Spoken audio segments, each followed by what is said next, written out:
نعت علی کے 15 فائدے۔ بڑی سے بڑی مہم اور دشواری ہو، ہر روز 41 بار پڑھے، انشاءاللہ تعالیٰ بہت جلد آسان ہو۔ کسی بھی مقصد کے لیے ہر روز 66 مرتبہ پڑھنا حصول مراد پورا کرتا ہے۔ برائے مریض جو زندگی سے مایوس ہو چکا ہو 7 مرتبہ بارش کے پانی پہ دم کر کے پلائے، صحت یاب ہوگا۔ جن اور آسیب وغیرہ کے لیے 15 مرتبہ پانی پر دم کر کے چھینٹا دے، انشاءاللہ تعالیٰ دفع ہوگا۔ حب کے لیے 47 مرتبہ یعنی محبت کے لیے 47 مرتبہ پڑھ کر اپنے ہاتھوں پہ دم کر کے سارے بدن پر پھیر لیا کرے۔ جس سے بات کریں گے متی و مسکر ہوگا، یعنی ہماری سب بات مانے گا۔ کیسا ہی رنج اور غم ہو، ہر روز 1000 مرتبہ باوضو پڑھے، فضل خدا سے سب غم دور ہو جائے گا۔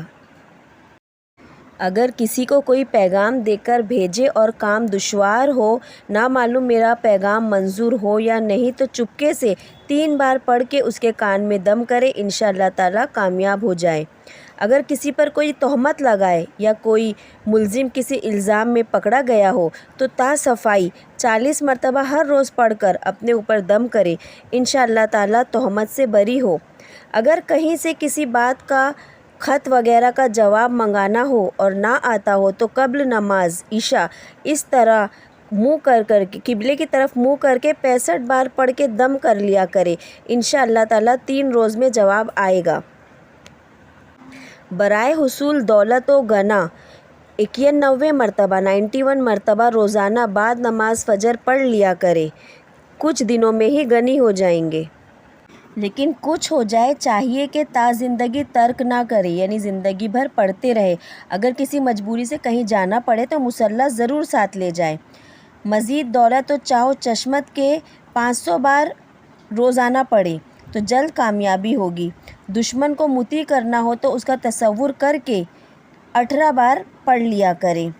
کسی مہم کو جلد آسان کرنا ہو تو نماز قضائے حاجت کی نیت سے ہر رکعت میں بعد الحمدللہ 3 الحمد شریف کے بعد 3 مرتبہ سورہ اخلاص پڑھے، اور اس کا ثواب حضرت علی مرتضیٰ مشکل کشا شیر خدا کو بخشے، اور 7 بار نعت علی پڑھے، انشاءاللہ اسی دن کامیاب ہو، ورنہ 3 دن یہ عمل کرے۔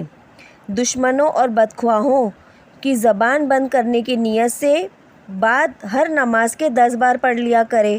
حضور صلی اللہ علیہ وسلم کا دیدار کرنے کے لیے کامل طہارت کے ساتھ یعنی پوری پاکیزگی کے ساتھ بعد نماز عشاء اول آخر درود شریف 100 بار اور 500 بار نعت علی پڑھے اور باوضو سو جائے، انشاءاللہ تعالیٰ اسی شب دیدار نصیب ہو جائے گا۔